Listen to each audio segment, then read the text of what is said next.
पारोळ्याहून शेवगेसाठी अधिक बसेस सेवा सुरू करण्याची मागणी. पारोळा तालुक्यातील शेवगे येथील सुमारे 400 विद्यार्थी शिक्षणासाठी पारोळा येथे जात असतात, परंतु शेवगे पारोळा बस संख्या कमी असल्याने विद्यार्थ्यांना त्रास सहन करावा लागत आहे. पारोळा आगार प्रमुखांनी दखल घेऊन अधिक बसेस सुरू करण्याची मागणी शालेय विद्यार्थ्यांनी केली आहे. सध्या लाडकी बहीण योजनेचे फॉर्म भरणे सुरू असून यासाठी महिलांची सुद्धा बसमध्ये गर्दी होत असून त्यामुळे शालेय विद्यार्थ्यांना बसमध्ये जागा मिळत नाही.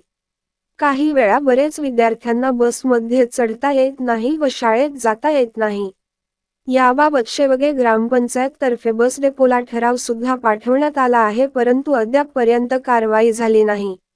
तरी संबंधित विभागाने पारोळा व शेवगेसाठी अधिक बसेस त्वरित सुरू करावी अशी विद्यार्थ्यांची मागणी आहे. भाग्यश्री पाटील, दिव्य महाराष्ट्र न्यूज, पारोळा.